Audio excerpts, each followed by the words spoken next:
எங்க அப்பா வந்து உங்க அப்பா கிட்ட மன்னிப்பு கேட்டா உங்க அப்பா மாறிடுவாரு, 9 கோயிலோட வேண்டுதல் நிறைவேறிடும், அதுக்கப்புறம் நம்ம கல்யாணம் பண்ணிக்கலாம்னு சொன்னியா இல்லையா? இந்த சின்ன வயசுல யார் கல்யாணம் பண்ணிப்பாங்க? எனக்கு 17 வயசு தான். அவ்வளவுதானே, கல்யாணத்தை 2 வருஷம் தள்ளி போட்டுடலாம். முதல்ல நிச்சயதார்த்தத்தை முடிச்சிருவோம். 2 வருஷம் ஆனதுக்கு அப்புறம் பாத்துக்கலாம். இப்ப அத பத்தி எல்லாம் பேச வேண்டாம். உன்னை என்னென்னவோ நினைச்சேன் தேவி, இப்படி டபுள் கேம் ஆடுற.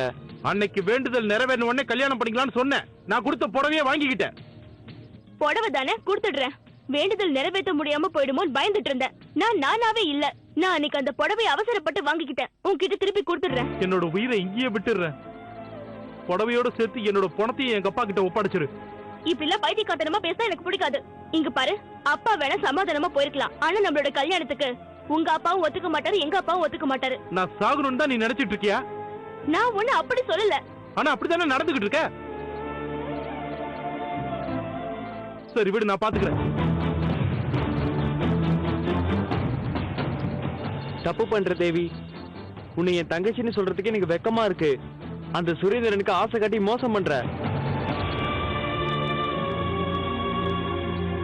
உங்க அண்ணன் ஒரு பைசா கூட உங்களுக்கு உதவின்னு பண்ண மாட்டாரு. அந்த தேவி கிட்ட இருந்து சங்க கொண்டு போய் கேசவநாதன் கிட்ட கொடுத்தா நமக்கு 1 கோடி ரூபாய் கிடைக்குங்க. அத பத்தி ஏதாவது யோசனை பண்ணுங்கன்னா வெட்டி பேச்சு பேசிக்கிட்டு உட்கார்ந்துகிட்டு இருக்காரு.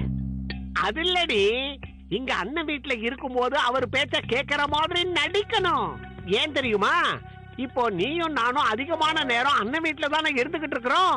அவருக்கு தேவையில்லாத சந்தேகம் வரும். அந்த சந்தேகம் வரக்கூடாதுன்றதுக்காக தான் நாம இப்படி எல்லாம் நடந்துக்கிறோம். அதான் இதெல்லாம். நீங்க எதை வேணாலும் செய்யுங்க, சங்கு அது மட்டும் தான் நம்மளுக்கு இப்ப ஞாபகத்துல இருக்கணும். அதை மட்டும் நல்லா ஞாபகம் வச்சுக்கோங்க. கேசவநாதன், மன்னிப்பு, தப்பு இதெல்லாம் எதுவும் தேவையில்லை. 1 கோடி மட்டும்தான் ஞாபகம் இருக்கணும். எந்திரிச்சு வாங்க, உங்க அண்ணன் எங்கன்னு தேட போறாரு. நீ போடி, நான் தந்திரத்தை கண்டுபிடிக்கிறேன். எனக்கு தனிமை தேவைப்படுது. தனிமையிலே இனிமை காண முடியுமா? நள்ளிரவினிலே சூரியனும். உங்களை என்னால புரிஞ்சுக்கவே முடியலைங்கய்யா. அந்த சதாசிவத்தை மன்னிச்சு அங்க நடந்ததெல்லாம் மறந்துட்டு ஃப்ரெண்டு மாதிரி பேசிட்டு வந்திருக்கீங்க.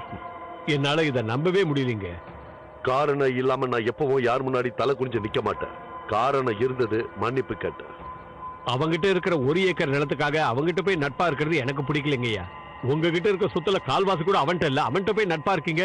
உங்களுக்கு 1000 ஏக்கர் நிலம் இருக்கு. எப்படி பார்த்தாலும் உங்ககிட்ட நிக்க முடியாது. சுரேந்திர இந்த விஷயத்துல ஒரு முடிவோட தான் இருக்கா.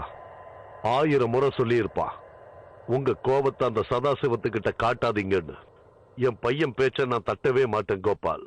அப்படின்னா சின்னையாவுக்கும் தேவிக்கும் கல்யாணத்தை முடிச்சிடலாங்களா? நட்புங்கிறது வேற, மனைவிங்கிற பந்தம் வேற. முதல்ல நட்புனா என்னன்னு அவனுக்கு புரிய வைக்கணும். அதே சமயம் நான் நினைக்கிறதையும் நடத்தி காட்டணும். சதாசிவத்தோட நட்புனால எனக்கு ஒன்னும் பெரிய லாபம் இல்ல. ஆனா அதே நேரம் நான் நினைச்சது எல்லாமே நடக்கும். உங்களுக்கு தேவைப்பட்ட நட்பை வளர்ப்பீங்க, ஆனா என்னோட சந்தோஷத்துக்காக உறவை வளர்க்க மாட்டீங்க. உங்களுக்கு அவங்களோட நிலம் வேணும். உங்களை எதுக்குறது அந்த சதாசிவம் மட்டும்தான். அவரோட வாயை மூடணும். அதுதானே உங்க திட்டம். ஏன் விஷயத்துக்கும் ஓ விஷயத்துக்கும் முடிச்சு போடாத சுரேந்திரா. இப்போ உன் கல்யாணத்துக்கு என்ன அவசரம்? பிள்ளைங்க கல்யாணம் பண்ணிக்க நினைக்கலாம். முடிவெடுக்க வேண்டியது பெத்தவங்க தான். நான் தேவி கிட்ட பேசுறேன், தேவி அவங்க அப்பா கிட்ட பேசுவா. அதுக்கப்புறம் எல்லாம் சரியாயிடும்ல.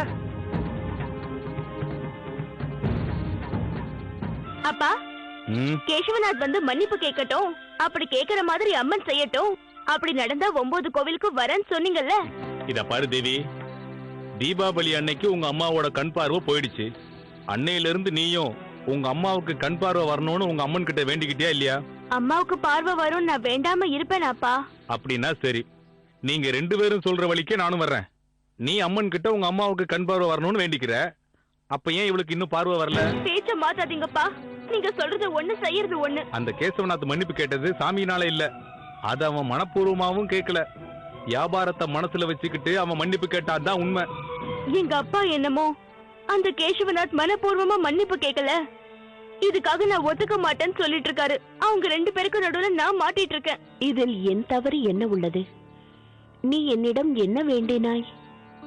கேசவநாத் உன் தந்தையிடம் மன்னிப்பு கேட்க வேண்டும் என்றுதானே கேட்டாய்? உன் தந்தை கேசவநாத்தை மன்னிக்க வேண்டும் என்று கேட்கவில்லையே. எல்லாத்தையும் நான் தான் கேட்கணுமா?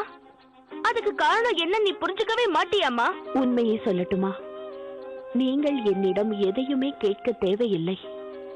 வருவதைக் கொண்டு சந்தோஷமாக வாழ்ந்தாலே போதும். மற்றதையெல்லாம் நான் பார்த்துக் கொள்வேன்.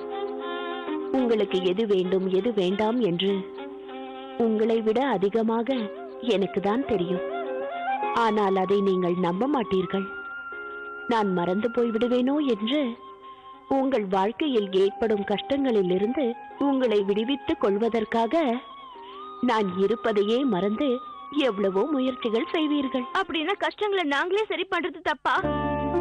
சரி செய்து கொள்ள வேண்டியது கஷ்டங்களை அல்ல தேவி, பாவங்களை, கர்ம வினைகளை. எங்க அப்பாவை ஜெயில இருந்து விடுதலை பண்ணுங்கன்னு கேட்டது தப்பா? கேட்காமல் இருந்தாலும் அவர் விடுதலையாகி இருப்பார். அது எப்படி?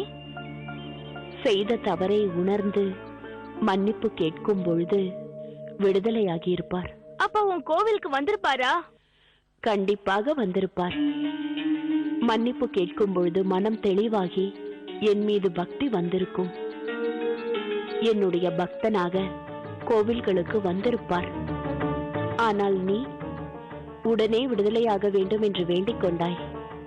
உன் தந்தையின் கர்மவினை பயன் நிறைவடையவில்லை, ஆனாலும் விடுதலையாகிவிட்டார். அப்படின்னா அப்பாவோட கர்ம சேஷம் எப்ப முடியும்? அவர் எப்பதான் கோவிலுக்கு வருவாரு? நேரம் நிச்சயமாக வரும். அந்த நேரம் எப்ப வருமா? எதற்கு அவசரப்படுகிறாய் தேவி? அம்மா, உனக்கு கொடுத்த வாக்குப்படி அப்பாவையும் அம்மாவையும் 9 கோவிலுக்கு கூட்டிட்டு வர முடியுமாமா?